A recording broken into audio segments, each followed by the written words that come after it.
Assalamualaikum warahmatullahi wabarakatuh. Bertemu lagi dengan Ibu Lili Ulfahani dalam pelajaran sejarah di kelas 11 di SMA Negeri 1 Maja. Untuk pertemuan kali ini kita akan berbicara mengenai kerajaan Hindu-Buddha di Indonesia. Nah, seperti yang kita tahu bahwa di Indonesia banyak sekali terdapat kerajaan-kerajaan. Nah, dalam proses pembentukan negara Kesatuan Republik Indonesia, nah kita mengenal dulu itu yang namanya masa praaksara, kemudian masa aksara. Nah, untuk masa aksara ini ditandai dengan temukannya bukti-bukti tentang keberadaan kerajaan Hindu-Buddha yang pertama di Indonesia, yaitu Kerajaan Kutai. Nah, sebelum ke sana kita akan melihat dulu peta jalur perdagangan Laut Asia Tenggara yang dimana ini merupakan proses masuk dan berkembangnya agama dan kebudayaan Hindu-Buddha di Indonesia. Nah, kita bisa lihat di sini adalah peta jalur perdagangannya. Nah, kerajaan-kerajaan maritim Hindu-Buddha di Indonesia tidak lepas dari yang namanya jalur perdagangan. Nah, jalur perdagangan ini muncul karena sebelumnya ada yang namanya perdagangan sutra. Nah, perdagangan sutra kenapa perdagangan sutra, kemudian ada sebuah jalur. Nah, jalur darat yang dinamakan jalur sutra. Kenapa dinamakan jalur sutra? Karena memang pada saat itu yang berkembang adalah perdagangan yang diperjualbelikan adalah kain sutra. Nah, dari jalur sutra itu berkembang yang namanya jalur melalui laut yang melibatkan di wilayah Asia Tenggara yang di sini kita bisa lihat.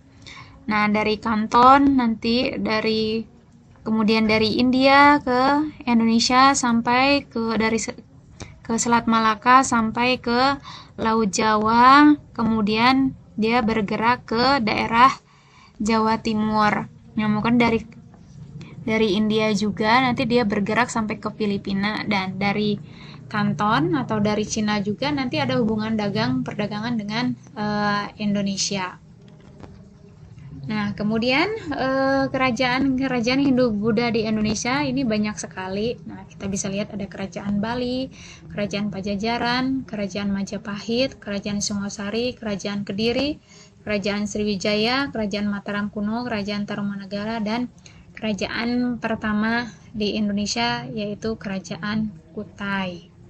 Nah, yang pertama kita akan membahas mengenai Kerajaan Kutai.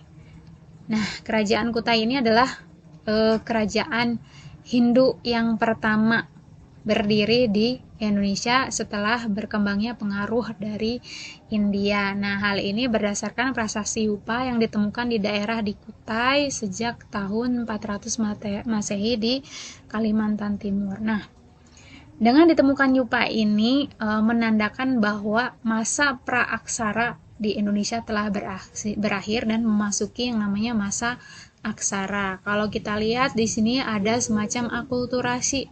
Kita lihat dulu pada masa praaksara batu itu, nah atau kita sebutnya tugu batu, menhir, itu digunakan untuk memuja roh nenek moyang sebagai alat upacara. Kalau dalam masa aksara, nah batu ini sebagai penanda, karena batu ini biasanya diukir.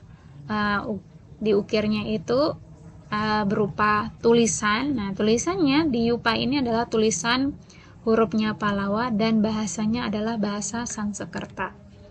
Nah, dari Yupa tersebut diketahui silsilah keluarga kerajaan Kutai. Yang pertama yaitu Kudungga, yang kedua itu adalah Aswawarman, kemudian yang ketiga adalah Mulawarman. Nah, dari silsilah keluarga kerajaan Kutai di sini, nah ada proses perubahan ya dari sistem pemerintahan. Kalau sebelumnya masa praaksara itu menganut sistem primus inter pares, ketika sudah mendapatkan pengaruh Hindu-Buddha, prinsip primus inter pares itu berubah menjadi konsep dewa raja, dan sistem pemerintahan berubah. Jadi pergantian kekuasaan itu melalui keturunan. Jadi di sini kalau kita lihat Kudunga itu adalah raja pertama, dengan dia masih kita lihat namanya berbeda dengan yang kedua dan ketiga. Nah, kemudian Aswawarman ini adalah anak dari Kudunga, dan Mulawarman adalah anak dari Aswawarman. Dalam hal ini berarti Mulawarman adalah cucu dari Kudunga. Nah, dari sumber Yupa ini diperoleh data bahwa ada sebuah upacara pengorbanan yang berasal dari abad keempat. Ada 7 buah Yupa yang dijadikan sumber utama oleh para ahli dalam menginterpretasikan kerajaan Kutai. Nah, dari salah satu Yupa tersebut diketahui bahwa raja yang memerintah kerajaan Kutai saat itu adalah Raja Mulawarman. Nah, namanya ini dicatat dalam Yupa karena kedermawanannya mensedekahkan 1000 ekor lembu ya, atau sapi ya, kepada para Brahmana. Nah, dari kondisi sosial budaya dapat kita peroleh. Nah, dari letak kerajaan yang berada dekat di sungai, yaitu Sungai Mahakam, maka diperkirakan masyarakat Kutai hidup dari bercocok tanam dan juga berternak. Selain itu, masyarakat juga mengenal kehidupan bercocok tanam, kehidupannya bergotong royong dalam masyarakat, kemudian juga mengenal yang namanya sistem perdagangan. Nah, hal ini dilihat ya, kalau yang masyarakatnya sudah mengenal hidup gotong royong dan bermasyarakat ini dilihat dari adanya upacara keagamaan di tempat suci Wapra Kiswara dan pembuatan tugu peringatan seperti Yupa. Di situ mereka mengadakannya dengan secara gotong royong. Dalam hal agama, nah agama yang berkembang di Kutai adalah agama Hindu Siwa. Ini dapat terlihat dari tempat suci yang disebut Wapra Kiswara. Nah, ini menurut dari seorang tokoh namanya Purbo Caroko. Nah, agama Hindu bisa disimpulkan datang dari India Selatan. Buktinya adalah prasastinya memakai huruf Pallava, yaitu huruf yang biasa dipakai di India Selatan. Kemudian penggunaan nama akhiran Warman adalah kebiasaan yang berkembang di India Selatan. Untuk keruntuhannya sendiri, kerajaan Kutai itu berakhir pada saat Raja Kutai yang bernama Maharaja Dharma Setia. Nah, Maharaja Dharma Setia ini tewas dalam peperangan di tangan Raja Kutai Kertanegara di abad ke-13. Aji Pangeran Anum Panji Mendapa. Nah, perlu diingat bahwa Kutai Martadipura berbeda dengan kerajaan Kutai Kartanegara yang ibunya pertama kali berada di Kutai Lama, Tanjung Kate. Nah, Kutai Kartanegara inilah di tahun 1365 yang disebutkan dalam sastra Jawa Negara Kartagama. Kutai Kartanegara selanjutnya menjadi kerajaan Islam yang disebut sebagai Kesultanan Kutai Kartanegara.